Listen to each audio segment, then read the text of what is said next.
Can y'all hear me now? Oh man. Well, that didn't matter because that was all intro. Because what I was gonna do is play the intro to that video. I'm glad we got that unmuted. We are here. So y'all put the ones in the chat. That's what I was saying. Put a one in the chat if I'm coming through clearly because I did something different with my hookup and my technical difficulties. Hopefully I got them solved.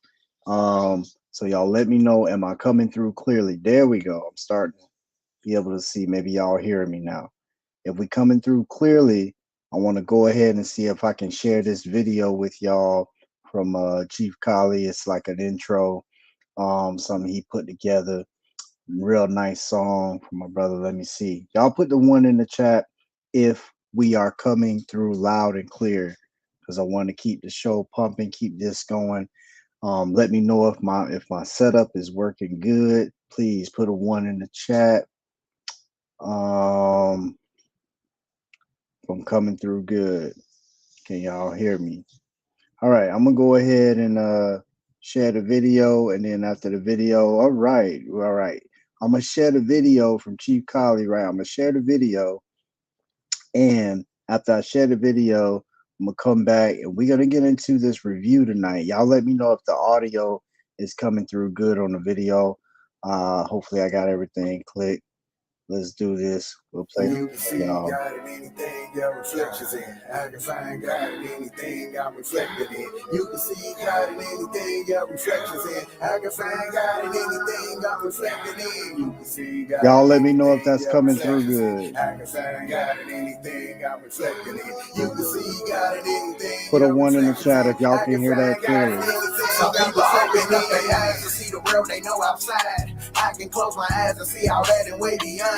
When these trials of life come heavy and these obstacles get hard, feeling like I need some answers, I just go and talk to God. I just go and talk to God when I'm looking for guidance. It don't sound choppy.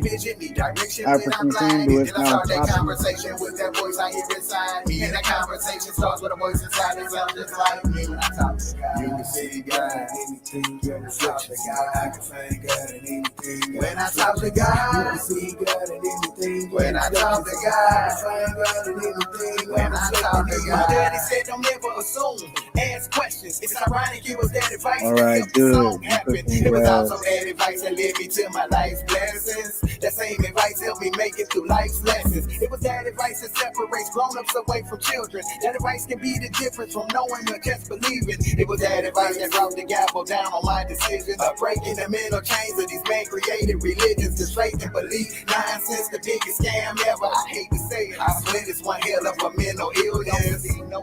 Why we do it with these religions? The fact that COVID's killing while all of these guys is missing.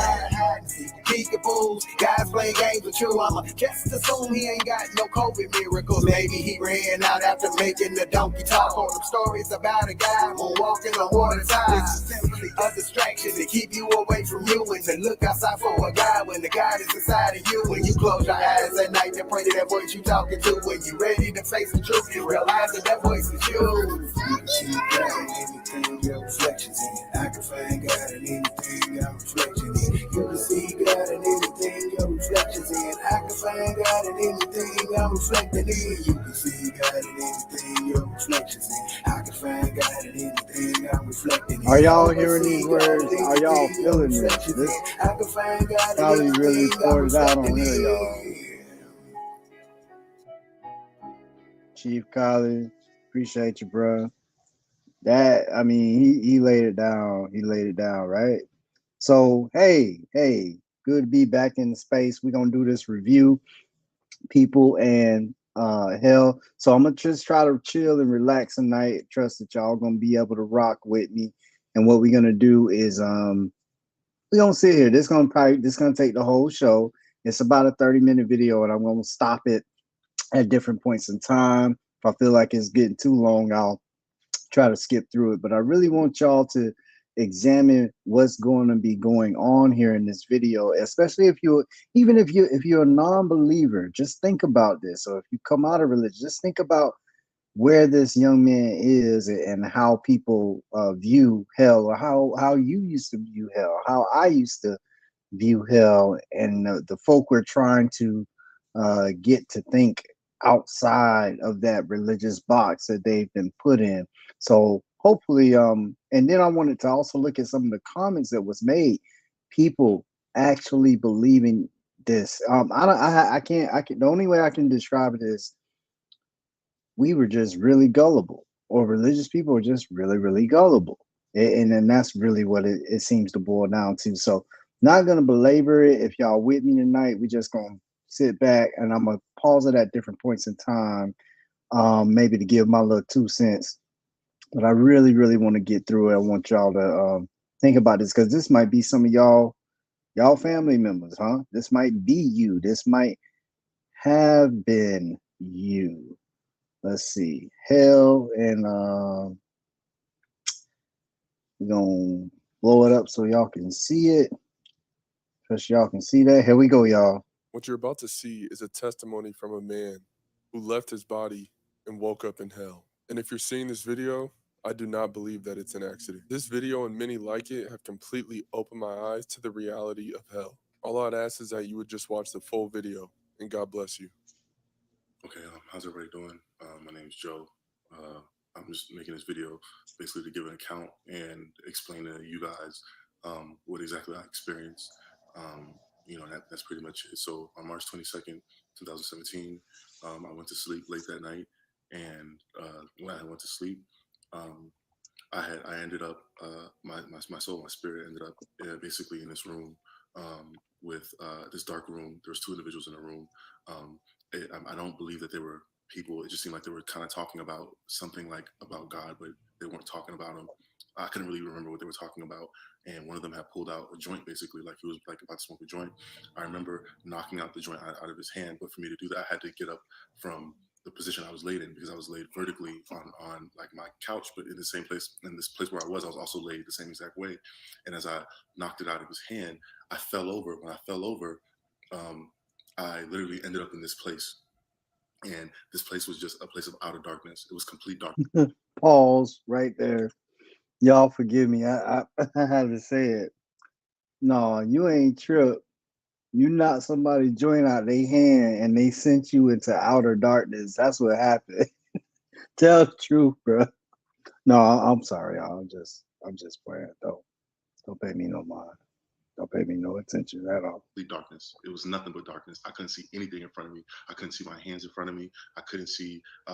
He sent them into outer darkness. Any kind of knowledge of where I was or the place I was in. And I was like even trying to pull my hands in front of me and I couldn't see my hands in front of me. And as I'm trying to figure out what's going on, because even in this world, like when you're trying to look through something, you give it a moment expecting for like your vision to adjust and for you to see more clearly, like if it's in the dark or whatever. And so I'm waiting to see for it to adjust and to see more clearly. And it remained complete darkness. So I'm talking about thick darkness. And like maybe within a minute or so of being there, like a small light began to dim a little bit behind me, as if it was something. I don't know if the light was from me or if it was a small light behind me that was allowed me to see where it began to open up, allow me to see where I was and what I was seeing. And the thing that I was seeing was the most horrifying, terrifying thing that anybody could ever account for in this world. And what I mean by that is what I had seen was literally a sea of people, and the people were just in silhouettes. So it seemed as if though this was a place where those who had just died are now coming up from, and you're now seeing the sea of people who are all coming up and who have either passed or they died or they're here for the most part. These are people that are here, and there's no physical descriptions of them. They're just literally silhouettes. Like it's almost like they're I can only see their shadow image of them, and they're in front of me and they're around me. And you're talking about trillions of people, as far as my eyes can see. If you ever attended a concert or any public gathering, or even looked at through TV and you've seen large amounts of people all in one place, or in a place where as you look ahead you see like a large crowd, you can still pretty much see past people. You can see a landscape still. If you're just joining us, this young man is describing for us hell, his journey into hell, and we are going to review. place was it was so many people that the landscape was people. As far as my eyes can see, there were people. As far to my left and to my right, as far as I can see, I'm seeing people. I'm seeing people, and everybody is. There's no interaction amongst us. Nobody's interacting with anybody. Immediately the fear that was there. It was like it was controlling the environment. It was like at that moment I had nothing but questions. I was trying to figure out where I was. Why am I here? First of all, why the appearance and the setting was so scary in itself that I'm trying to figure out what is this? What's going on? Am I in a dream? Like, what's going on? What's happening? And as soon as I begin to try to figure out what's going on, and right now I'm at like from this moment on, I'm at a very, very, very high level of fear, and it remained that way the entire time. And it wasn't because nothing actually about the experience made it scary. Fear was literally just a part of my being. I could not be nothing but absolutely scared. And I'm talking about scared or fear, like to the point where when somebody just scares you, you get immediately scared. You may burst out, you may yell or something because you're scared, and then it begins to come down. But I'm talking about fear that stays at that level, as if somebody had just you just got caught at the highest point of how scared you were, or what fear you had, and that's all that you have the entire time. It doesn't come down. So you're like feel like as if you basically shouldn't be able to breathe or be normal, even handle yourself to assess anything or to use your cognitive skills or anything like that, because you're literally. No, I I don't know about y'all, but I've never had a panic attack, but I have had people describe to me a panic attack, and what they feel like. And y'all correct me if I'm wrong, or if you know what they feel like. Is he not describing something similar here to a panic attack? I'm just asking because he's talking about a paralyzing fear, and he's just in this heightened state of fear. And people that tell me that they've had them say they even know that they don't even have a reason to be in that fear cognitively, but they just are. The body is in that fear. But that's kind of what it sounds like. But maybe I'm off. Y'all let me know in the chat. literally in this much fear, you're still able to just be in this much fear and not know what's going on. And so literally I would say like maybe there's no time, so I can't say what moments of time. I know that from there I then had been moved to these what appeared to be these caves. And so I had moved, not walked, but it was like a moving thing, like a force had brought me over to these caves, as if this is where these caves where I was supposed to go and belong. And then now it had gotten dark again to where I couldn't really see, so I'm trying to navigate through caves, and I'm kind of bumping into these fixed boundaries, and I don't know what it is, where it was, but I'm just okay. I would either go right or I would either go left. I would either turn left or then I would turn right, and I'm trying to find my way through, and I couldn't find my way through until I eventually got to this one place where it was a cave. It was a cave, and descriptively just like a cave, but it was somewhat put into like I would say it's a club setting, but I didn't see any bars. I'm not seeing any drinking. I don't see anything like that. I just see people seem to be dancing without any music at all. No music at all. I'm not hearing any music at all, but people are almost like slow dancing as if they're just bopping their head to a tune, but there's no music playing at all. And as I'm trying to really look upon what's going on and who are these people that I'm looking at, like what's going on? Why? Because I'm still at the same height of fear. So I'm still trying to figure out They how can bop anybody into a be tune. literally enjoying their dance or whatever they're doing in this kind of environment, like in this environment. And so I look over and then I see this young, this appeared to be the only being that was there that somewhat seemed like he recognized me. Everyone else seemed like there was a controlled force as to their bop or their slow motion, two-step, whatever it was. He's looking at me. As he's looking at me, he has on these dark shades. And I'm trying to figure out, as I was thinking to myself, like I'm trying to figure out what exactly is like going on with him. Because I'm thinking in my mind, obviously, again, I want to make it clear that like when I was there, when what my thoughts were just as communicative as if you would speak. So as I was thinking, as I would think, is how I would be able to move too. So it was like Much like in a dream. This does happen. Some of y'all have these very vivid dreams, but this is so far I'm not hearing why he doesn't just simply chalk this up as a dream. Okay. was like as I would think to I want to go over here to go to this part because I'm trying to get out the cave before I got to that place. I want to make a left here. I want to go here. As I would think it, boom, I would automatically just go to that place, that particular place. And it wasn't a walk. It was like a force. It was simultaneous. As I thought, then boom, it would happen. And that when I got so now back at this cave and I'm looking at this dude and he's like two-stepping back and forth. That's when I started to realize that he wasn't enjoying himself, that he was actually in torment. But it seemed like to be like his torment was something that he was going through within himself, but I could not see. So even his gaze upon me was of a cry of help, but there's no communication. You understand what I'm saying? So he's not necessarily, he's not saying, help me, help me, help me, help me, or he's not able to even show me that he's suffering. It's almost like I knew it because of even the look that he was looking upon me with. That even as I'm looking, but we can't. The slightest bit of interaction is not happening. We can't interact at all whatsoever. And so I'm like, oh my God. I'm like, I guess I'm even more scared now. And I'm like, what am I doing in this place? And it was at that moment that I had thought, and it came to me that I was like, am I dead? Am I in hell? And I couldn't. That's all that was boggling over my mind. Like, oh my God, I think I died.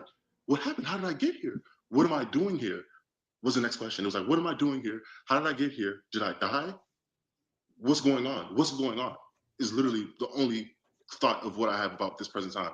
And All right, let's have some fun. Y'all that are still rocking with me, get your maybe two favorite dreams together. Get your two most memorable dreams together that pretty much change you. Especially if you got a Freddy Krueger dream, share it, because I got one. I want to share these dreams, and man, they felt pretty darn real at the time when they happened. I want to talk about these dreams in our brains, and I'm no psychologist, but hey, y'all, the brain can play some tricks on you.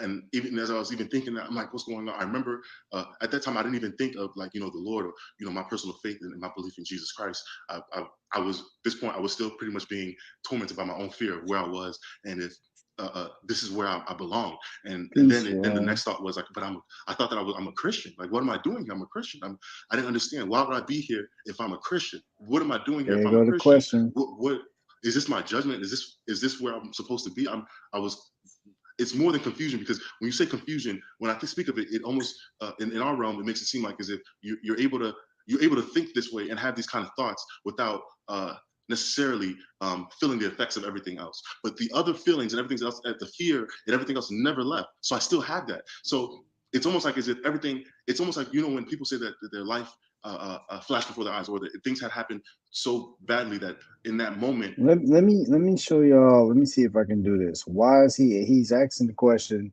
if he's a Christian, how could he be there? So maybe this would be a good time for me to squeeze this stuff in instead of wait to the end. I'm going to share a text with y'all, because the Bible does say something, and it does teach in certain.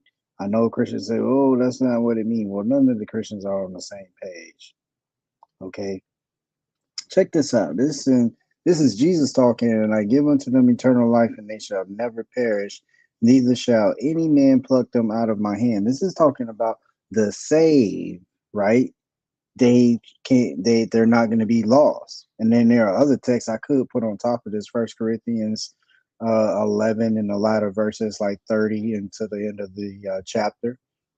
So if he's a Christian, he's shocked. Like, well, how did he end up in hell? How did he fail? Because it's not about merit, right? It's not about him doing good. It's supposed to be about Jesus accomplishing the work.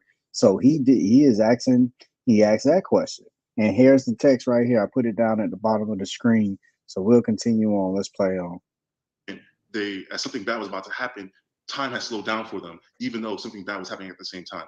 Somewhat similar to that, but to 100 degrees more, 100 degrees more. You're able to still feel exactly the fear that you felt, and still have a bunch of this knowledge about where you are and why. Because the funny thing is, I asked myself, I said, "What am I in hell?"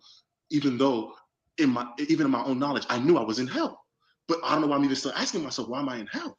Why am I here? But I knew I was in hell. I had the knowledge that I was in hell. I had the knowledge that everyone here is in hell. Everybody here is in hell. And so I'm like, what's going on? So all this is still happening simultaneously, and I'm still scared. The amount of fear there is like, how am I able to feel this feeling this intense? If even thinking that if this was a dream, how am I able to feel it this intense? And I've never felt my senses to be heightened at this level in a dream.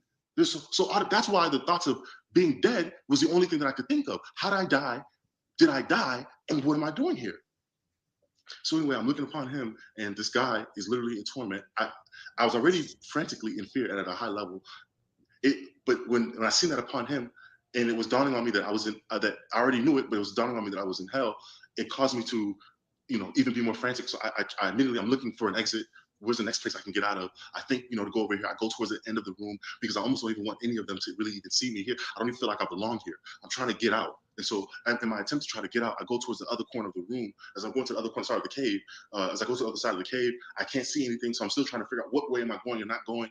And then even out of a form of desperation, I try to like basically escape to see if there's a way I can go up. If I can go upward, like is there a way I can go get up out to go up? Is there even an up? And I don't even remember being able to look up because remember you don't as you think it, so is it happening? So even as I'm saying, can I want to go up or can I go up? Simultaneously, I'm already trying to go up, and I realized that I was at the ceiling of this place, but it was a fixed boundary, and I couldn't feel what the boundary was. All I knew was that from If you were Christian or came out of Christianity, I want think about what you were taught hell was supposed to be like, okay? Because I'm gonna get into it in a minute, based on some things he's gonna say at the end here. But is this sounding like hell that you were taught about in the Bible? Is this sounding like that? the point of the ceiling of feeling this fixed boundary, I felt immense heat. The amount of heat that I felt on top of me, the immense heat that I felt on top of me was so scary. I'm trying to explain it to you guys, and you have to understand that, like, for me to even do this, if people know me, for me to even do this is more than, if you know my character, is more than enough to at least let people know that like this is serious for me to get to this level, to explain it, to talk about it at this level, because I'm somebody that I'm not really that open to just letting everybody into my life and and be open with my life, whether it's on social media or whatever it is, anything in this life. I'm not just open like that. I'm more of a secretive person, and so as I'm hitting the ceiling and I'm feeling this immense heat, right then and there, I was like, oh my God, I'm in hell. I couldn't even believe that I'm in hell and that now I can actually feel the heat that is above me. The heat was so intense, even from what was above me, that I'm not seeing any physical flames, but this heat felt like as if even now, if I press my way forward, that it was enough for me to say, I don't even want to go up because I knew that this fire would consume me because the heat felt like real life. It felt like I was like real life heat. It still felt like the heat that you would feel here. As if you put your hand over a stove, you would feel the heat. Like you would literally feel the heat. You would feel the intense heat. And it was even hotter than what you would consider to be a stove. So even as I'm going up, it's like, and I'm coming back down, like, oh my God, where's all that heat coming from? Why is there this much heat on top of me? And so I'm just frantically trying to figure out where I was, what's going on. And I remember trying to say, at that point, I was like, when it had said that I'm in hell, the only thing I could think of was to be calling out Jesus' name. I'm calling out Jesus' name. And nothing is happening. I'm saying, Jesus, Jesus, Jesus, what's going on? Jesus, Jesus. And as I'm saying, Jesus, Jesus, Jesus, nothing is happening. And then I heard an audible voice explaining to me that this is how it is down here, and that it's not what you think, that it's actually Mary down here, and that these people were enjoying themselves, the people that I had seen that were in the club. And again, I didn't really know who this audible voice was, but I understood what he was saying. I understood what was trying to be told to me, because again, there was no physical thing in front of me.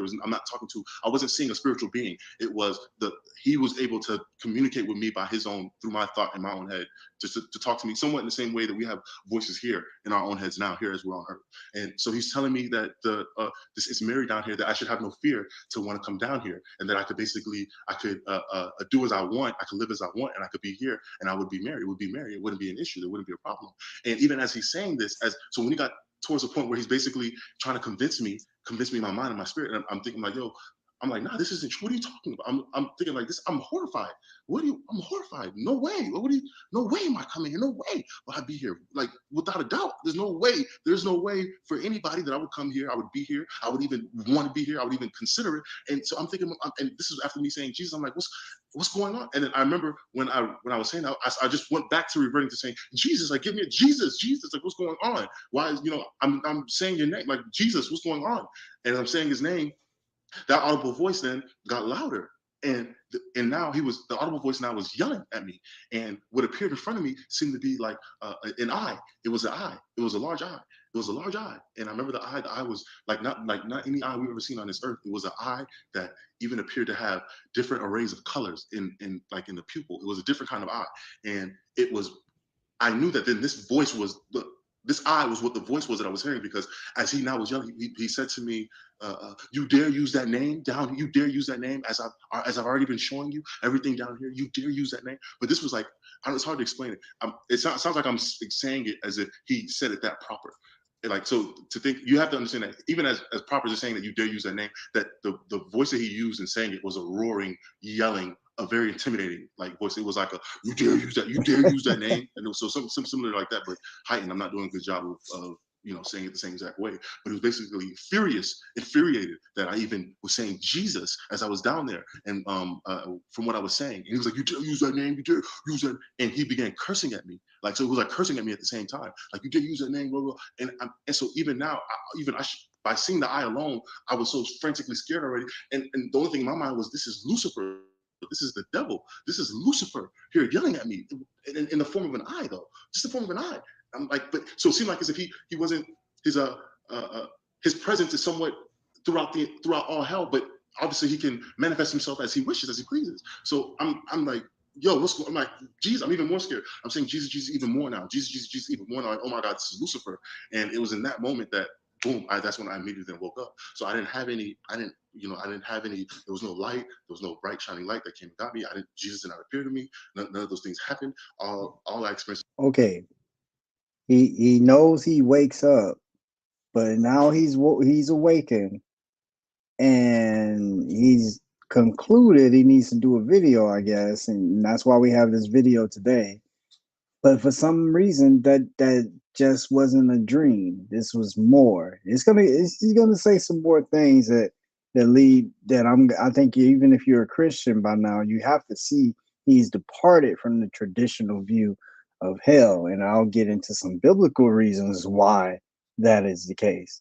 Experiences what exactly what I told you, and I woke up in such fear. Even as I woke up, I felt like I can still feel the heat on the top of my head, the heat from the being above, whether that was a lake of fire on top of me, I don't know, but I can still feel the heat. So I woke up and I'm still pretty much like, like I still felt the same terror that I was under when I was there. Now, mind you, everybody may have scary dreams, and if you have a scary dream or something, you wake up and you're still your level of fear is still pretty much similar to what you feel when somebody scares you. It's high for that moment, a couple seconds, and it goes back down, right? So, but even for me, even now, my coming back into waking up, when the terror and the feeling of the heat, and then the terror that I had wasn't even going away. Meaning it wasn't at the same high level, but as it was going away, it was going. Again, I have heard of exactly this. Some people that have told me they come right out of a dream like that, and that panic and that horror, all of it's real. It's not going away. They may even cognitively know they have no reason to still be that afraid, but they just simply are, and they continue in that state of panic. Maybe I'm not, again, I'm not a psychologist. I'm just saying this is what people have told me. What they describe sound a whole lot like what he's saying here. Was going away at a slower pace. You understand what I'm saying? Does that make sense? Like, it was a lot less slower, as how if somebody scared me, I would quickly come down and be like, okay, yeah, well, that was you, I'm not funny, whatever. This was entirely different. This was, I could almost still feel, even it's 2 days now, it's been 2 days, and I could almost still feel the terror of being there. And it's hard to describe that, because when you say terror, people here with our senses, we only equate terror to maybe what we see, right? Maybe we see something that makes us terrified, or you're in a movie, something is going on that terror is a sense that is induced, and it can raise or be high, whatever. I was still feeling the terror of it being at a high level and not going away, and it was coming down slowly. And I was still frantic. I was scared. I was still feeling the heat. I immediately came. I ran over to my wife, and I had to wake up and tell, like, yo, I just had the worst nightmare or whatever. I had the worst nightmare. I'm still kind of disoriented, because I'm not really sure if I'm really out, because being there and understanding the concept of eternity that I couldn't get out. And that's another thing that I want to touch on. Because remember, again, the reason why it seems like I'm describing this stuff out of sequence is because it's all happening simultaneously. So remember, I said that I had the knowledge. So even though I'm not saying, oh, I'm here for eternity, I didn't have to say that to myself. Everyone had the knowledge that you could not get out. Or at least I'm gonna say I did. I knew and I understood I could not get out. And not only that I couldn't get out, but that I was here forever. I understood that I am absent of time, and this place goes on forever.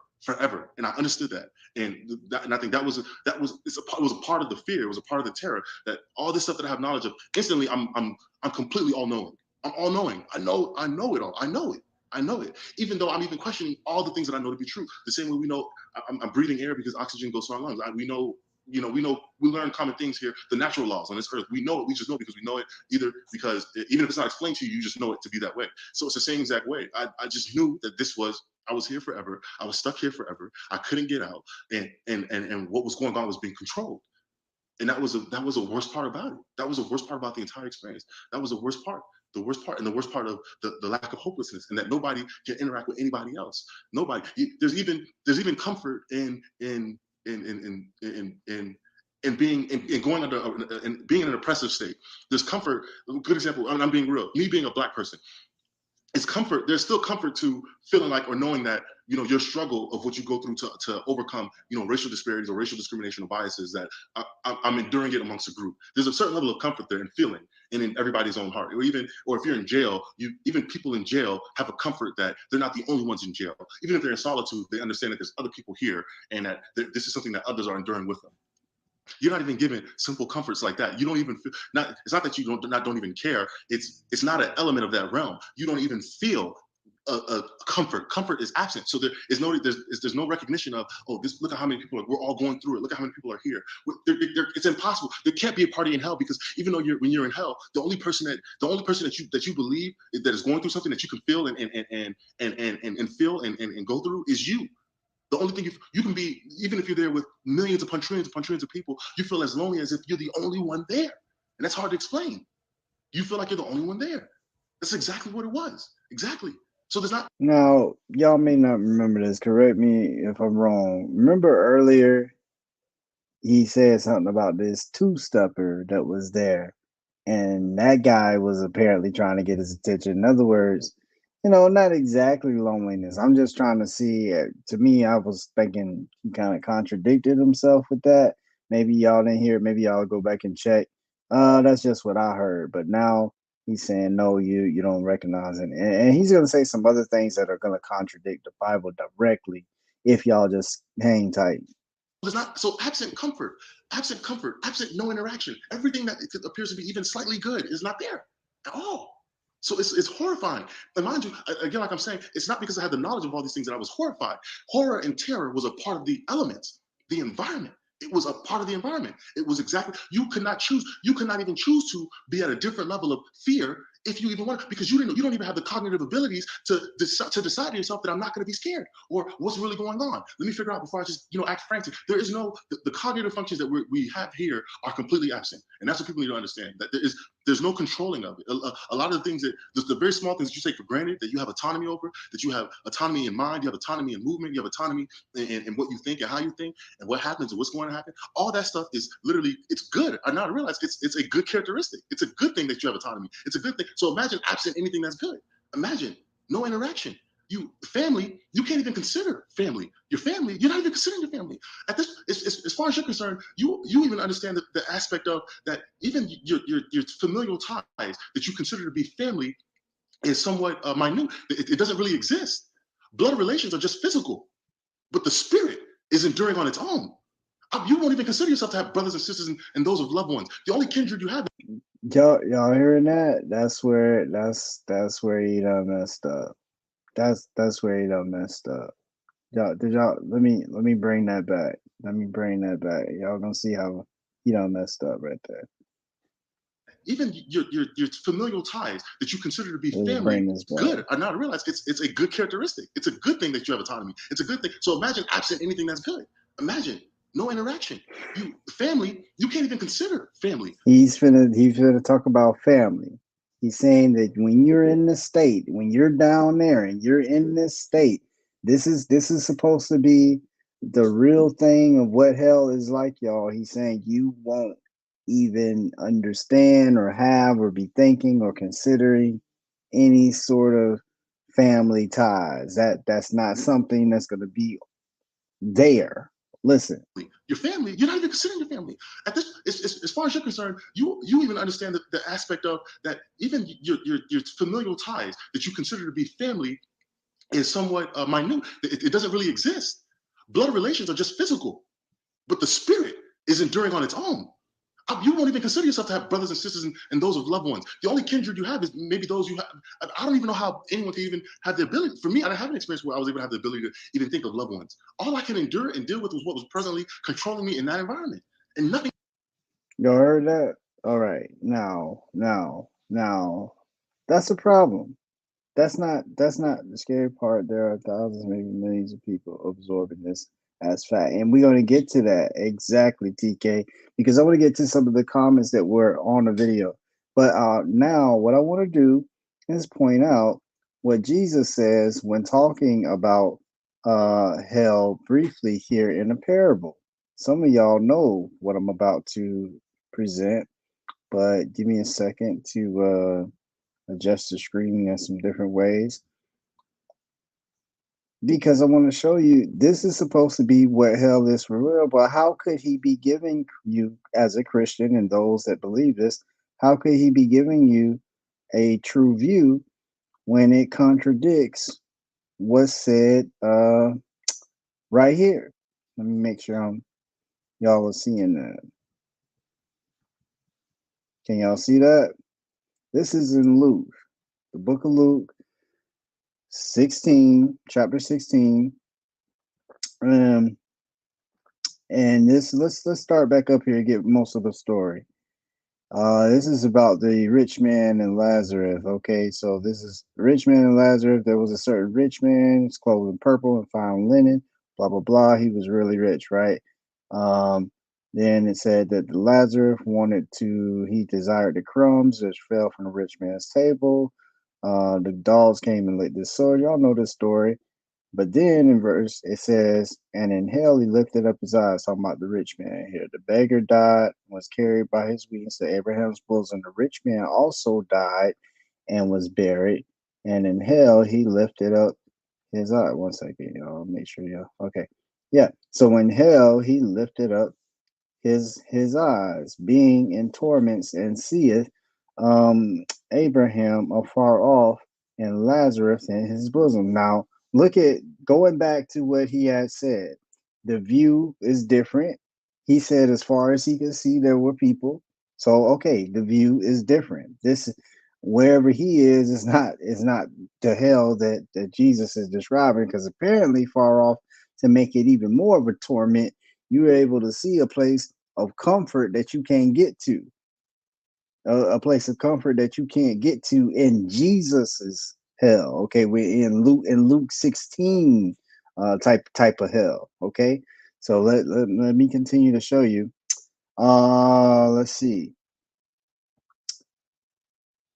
Now you're talking about remember. Look in Luke 16:25. It says, "But Abraham says, Son, remember." So you gonna remember something. You can remember something. He says that thou in thy lifetime receiveth thy good things, and likewise Lazarus evil things, but now he is comforted and thou art tormented. And besides all this, betwixt us there's a great gulf fixed, that so that they that would pass from hence to you cannot, neither can they pass to us that would come from thence. Okay, so you can't cross this. Then he said, now remember what he said in the video. Let me make sure y'all remember what he said about family, about remembering family in hell. Mind y'all what he was saying. You don't consider family.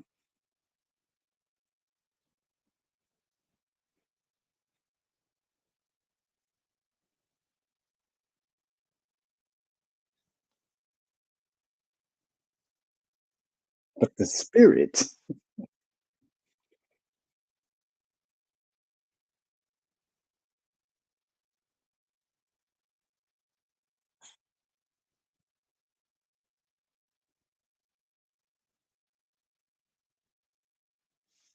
nothing else matter. Okay, just reminding y'all what he was saying here. He said, but look at right here. I pray thee therefore, Father, that thou wouldest send him to my father's house. For I have 5 brethren, that he may testify unto them, lest they also come unto this place of torment. This is the rich man talking. He says, Then said, I pray thee therefore, Father, that thou wouldest send him. This is the one that's in torment.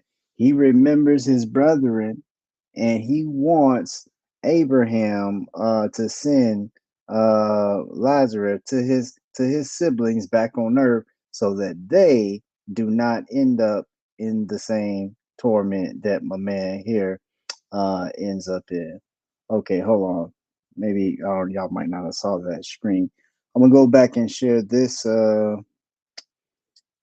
screen. Give me a second to present. Stop share, present.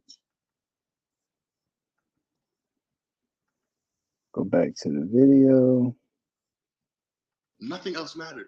And so that's why I'm sharing this, because I feel like people need to hear this stuff. And just, I feel like I've been the person that I've seen tons of these near-death experiences, or at least people with near-death experiences, or have testimonies on the website or on YouTube talking about how they experience hell. And again, it's when somebody is explaining to you, I already understand that, unless this is meant for you to hear it. Unless if somebody's explaining to you, it does not do it justice to what it really is and how it really feels. Here you go. You gotta have a special ability to hear, feel, and understand. You gotta have the whatever communication with the pneuma, the ghost.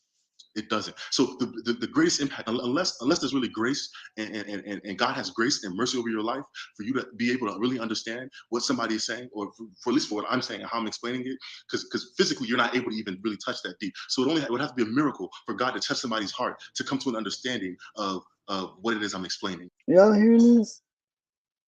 It would have to be a miracle.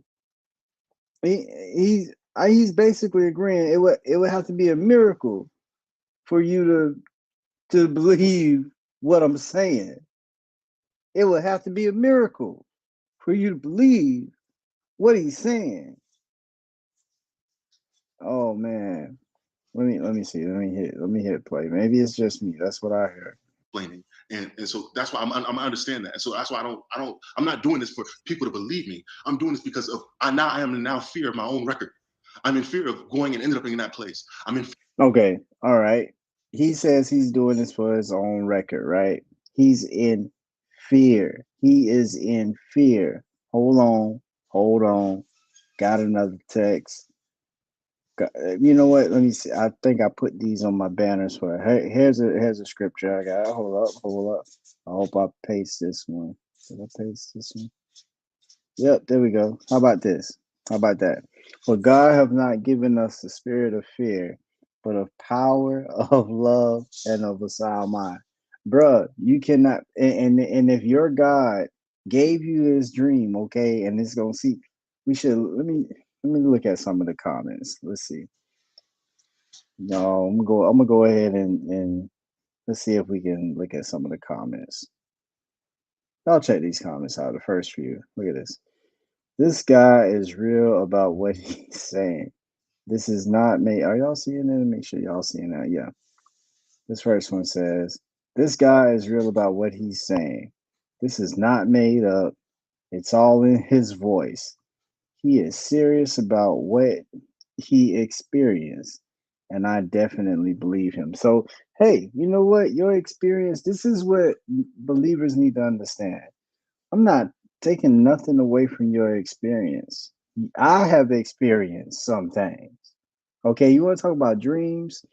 Let me tell you. There was this place. There was this place when I was a little kid. Let me see what screen am I sharing. All right, we'll stop sharing it this way, and we'll go back to the video.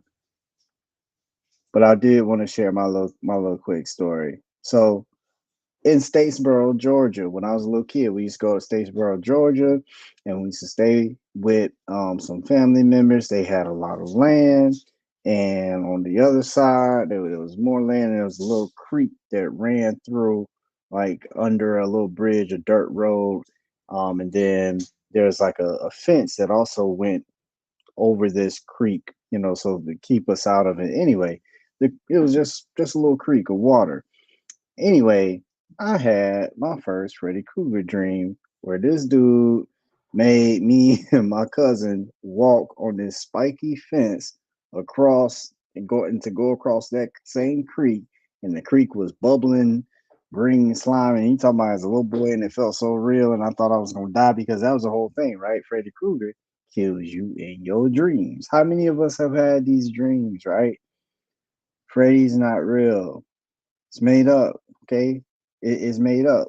But anyway, I just figured, hey, sharing dreams here, I might as well share mine. But look, now this dude, he's saying how he's living in fear, bro. You ain't supposed to be in fear. Let's play some more.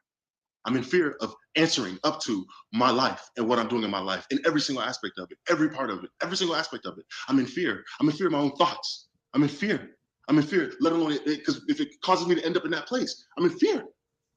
And even if I'm not supposed to be in fear, I still feel some of the terror and some of the things. There's only been 2 days, so I'm still pretty much dealing with the feelings of all of it, you know, and the memory of it. You know what I'm saying? So I just wanted to share this, man, for somebody who maybe wanted to stumbled across this video and they're undecided and not sure. They don't really know, you know, what's going on, and or even if you're whether you believe in Christ or you don't, hell is real.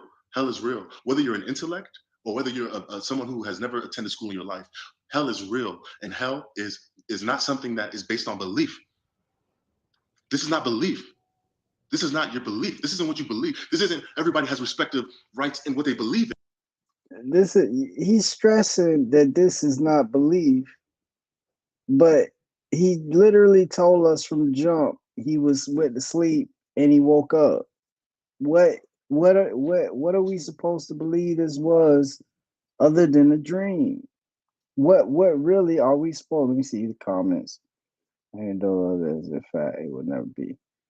That's just if only believe to understand when what exactly. I mean, come on, bro. Really? Let me get through some more of it. Believe in. This is what is true.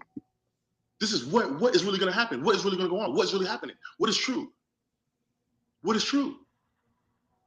This has nothing to do with belief. I don't care what your belief is. I don't care what your background is. Nobody is going to sway me or convince me about my experience to denote it to be any less real than it is than you even trying to explain to me what you're talking about. I don't even consider half of what I see here to be real at all.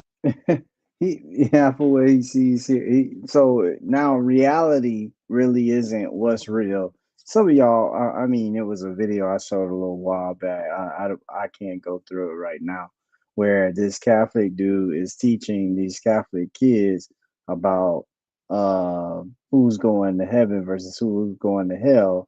And he said, imagine heaven. And he said, heaven is more real than earth. Now this dude has got things all backed up because of his dream, all mixed up, where he's literally saying now reality isn't really real anymore. Do you see? Do you see what religion can do to some folks' minds? At all. It's all a facade. It's all a mirage. We're all just passing through. And literally, and the majority of us are being deceived. And the devil is deceiving us. And it's all deceptive to make us think that we actually have these abilities and our autonomy can't be taken away. And this stuff can't be taken, that this life is really forever.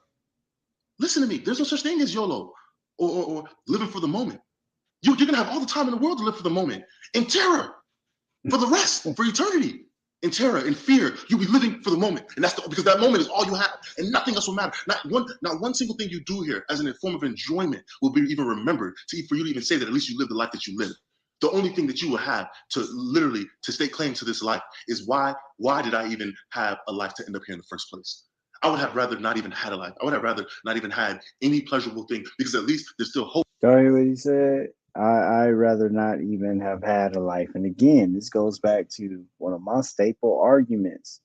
The God of heaven. Let me say this. Think about it, y'all. The God of heaven knows everything. Yet he created you, knowing you would never even hear about him. Wherever you might have been born, you could have been born anywhere. You know, in some far off reaches of the earth where nobody ever heard of Jesus.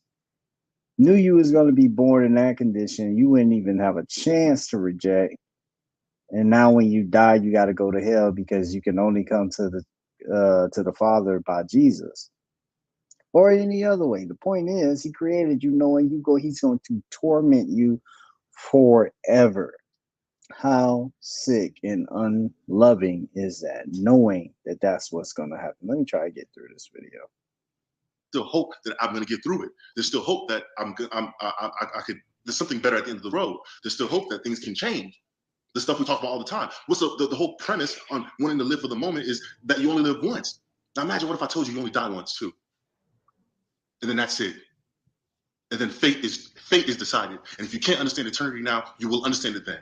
And it's not up for discussion. It's not up for debate. I'm not looking for political talk. I'm not looking for schools of thought. I'm not looking for religious faiths and beliefs in the afterlife. I'm not looking for literature. I'm not looking for any of those things. The word of God is the word of God. The word of God is the word of God.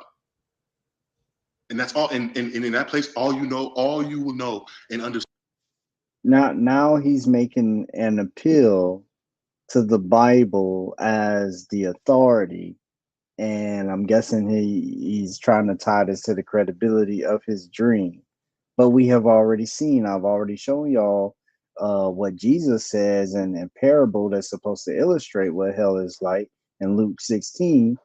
That picture that Jesus gave doesn't look anything like what this young man is saying. So now, is the Bible the word of God? Because if the Bible is word of God, it ain't agreeing with his testimony. So who's lying? Who's somebody got it wrong? This young man, or is it the Bible? Let's see what the comments. Let me go back down. Let's see what some of these comments say. Let's get this one. God chose this young man to experience this so he could share with the world. God uses some of us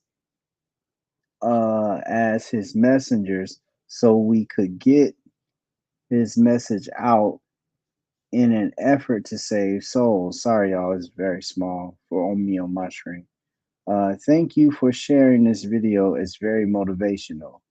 Heed this young man's warning. God bless. I wonder what are some of the replies to that were. You're absolutely right. My bad. I don't know what that. Yeah, so y'all, people really believe in this stuff. Let's play this video. And understand it is to be true. There's no debate. People are not debating down there. Nobody's debating. Nobody's trying to figure it out. Nobody's trying to debate amongst each other. Even if you don't believe in him or you're not sure why you chose him, you still don't want to be there. Do you hear what I'm saying? You still don't even want to be there. So I know that even if you're a devout Satanist and you believe that you follow him and Satan is you adhere to his principles and you like and you believe in what Satan is doing and what the devil is doing and you like that way of thinking or whatever reason is why you chose him or you choose that path, you still won't want to be there. You still will not want to be there. You will not want to be let me see if I can even skip thinking a little of bit, y'all, why I you want to chose say him. something to get out of here. I said it, and I told you.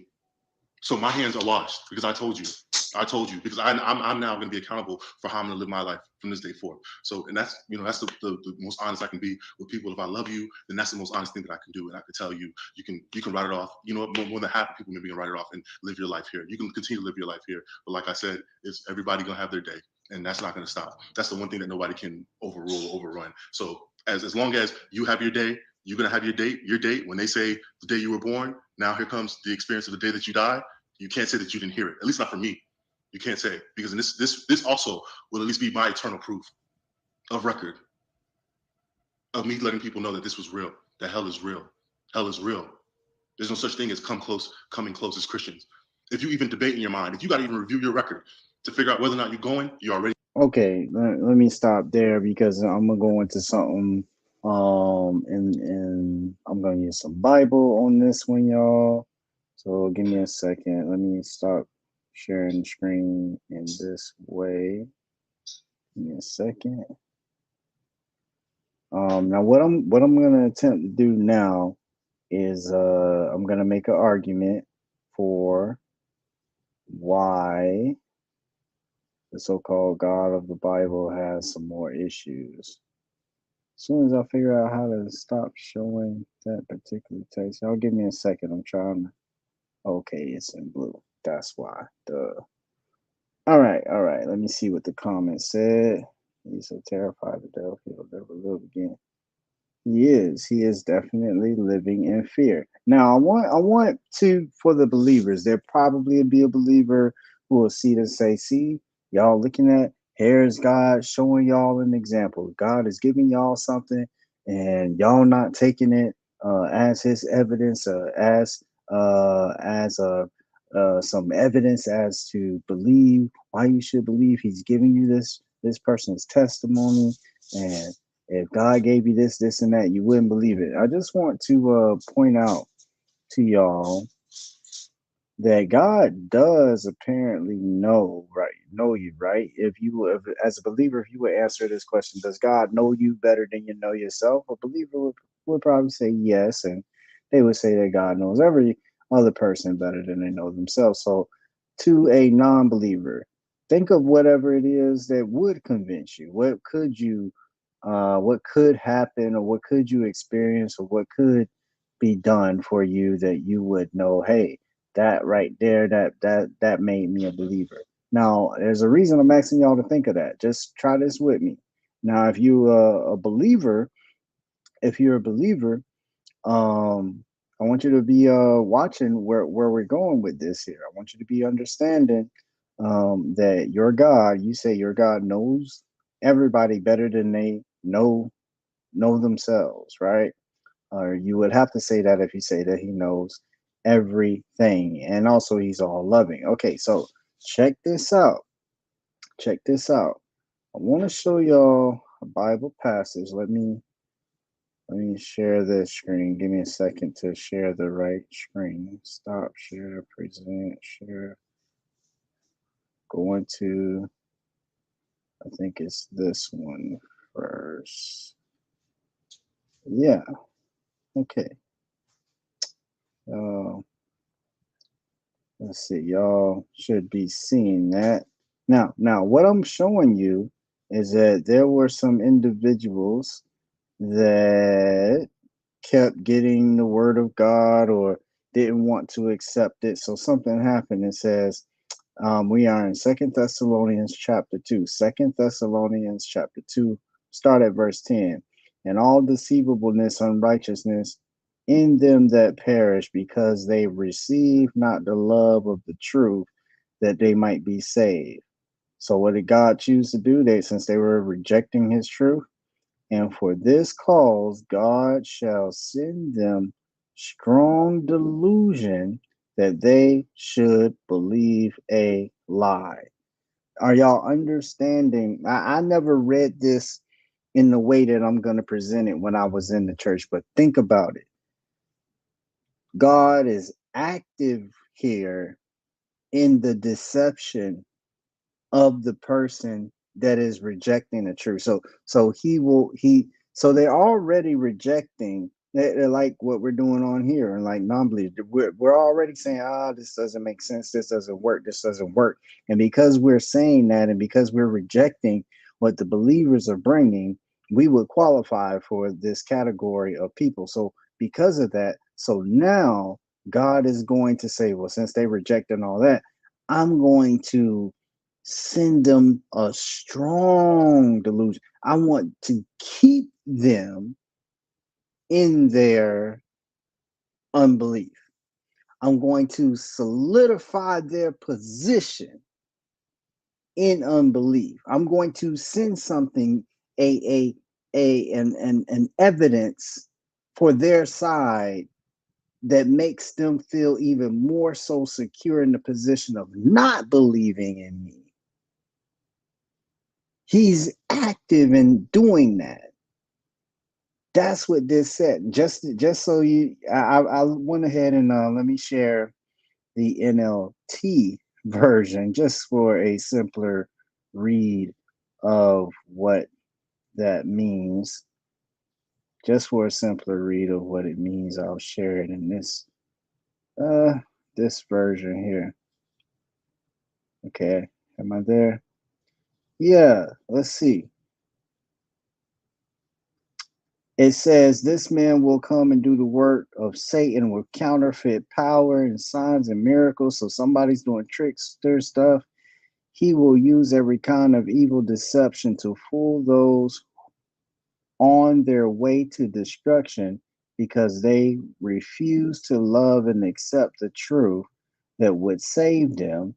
So what does God do? So God will cause them to be greatly deceived, and they will believe these lies. God could convince you, though. He could go in the other direction. Don't tell me that he can't, because he is God. Good old tricky Facebook user. I don't know who you are, but exactly. So I was just wanted to show that there's a text there that tells us that God will be active in the deception, y'all. Active in the deception. So maybe share that with your believing buddies and friends. I suspect he'll become productive after this instead of working to build his community in general. That's the sad part, because he really believes this stuff, TK. I mean, like, I'm not taking anything from anybody's experience. I'm not saying it didn't happen to you. I'm just saying you have to weigh what might be happening in a different way than you're weighing it. Just because something felt very real to you doesn't mean that that's really what's really going on. How many of y'all had dreams that you got up and went to the bathroom, and you was at the bathroom, far as you know, until you actually started to use the restroom? Come on now. That's a dream. It felt real until it felt too real, right? Y'all know what I'm talking about. Oh, that was me. Wonder why I say Facebook user Bishop. I don't know. I don't know. Something going wrong with the Facebook. I don't know if y'all are seeing my advertisement for these shows and things on Friday. Now, hey, you know what? I really I thought about doing the show.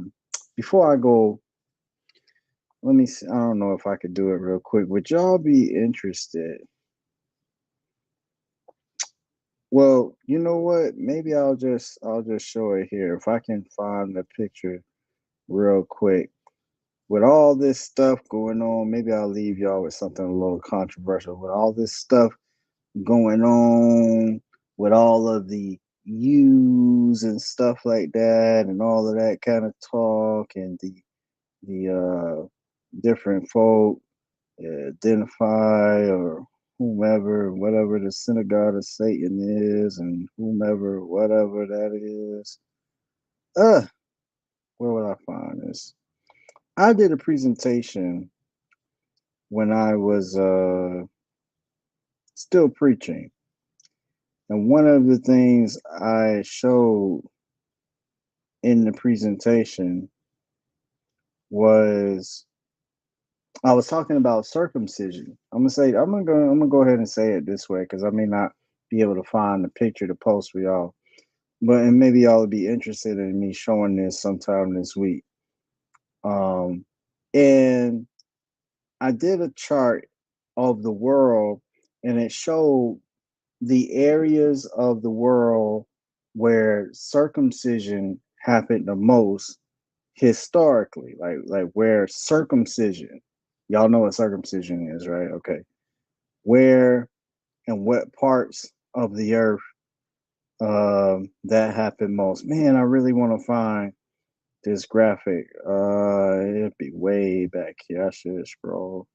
I really gotta organize these pictures. I should have this in a folder. Anyway, and it showed by color code where most of the circumcisions happened versus the least amount based on geography. So you could, if you lived in Europe, it showed the percentage. If you lived in Africa, it showed the percentage. If you lived in Australia, it showed all these different percentages. Y'all, I'm gonna find this. I'm gonna find this graphic. So I just want to. It's one of them. I just want to post it so quickly. Man, I really didn't come prepared to show this, but for me, it was just interesting to note. I'm just saying, and I'm not religious. I'm not a Hebrew Israelite. I just here it is. Here it is.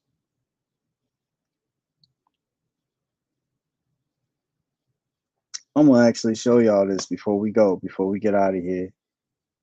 Before we get out of here.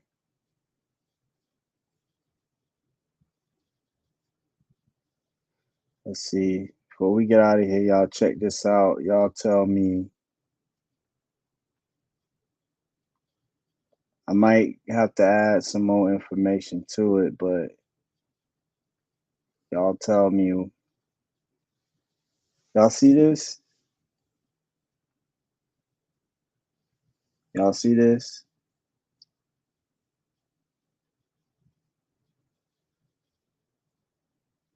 Yeah, hold up. I wanted to, yeah. So, no data, 0 to 20% prevalence of circumcision. 0 to 20% prevalence of circumcision. 0 to 20%.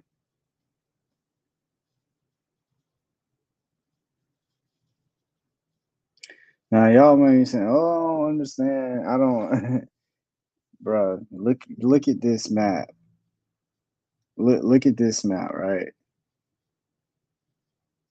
Now, does it make sense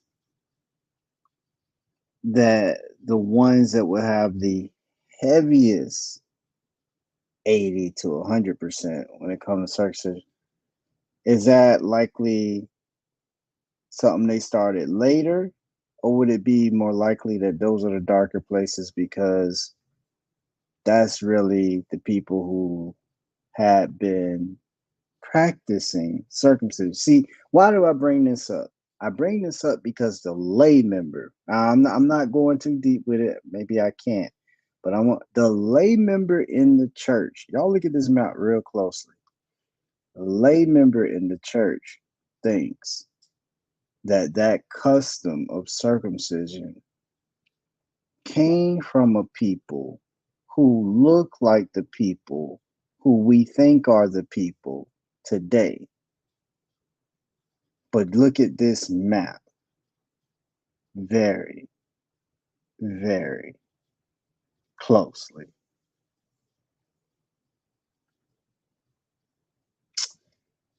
Well, good day to you all. Remember, truth is my only religion. I'm your host, Eli, dropping a little bit of truth. Y'all tell me how y'all feeling about that prevalence of circumcision on a world scale. Until next time, y'all. Peace, love. I love y'all. Take care.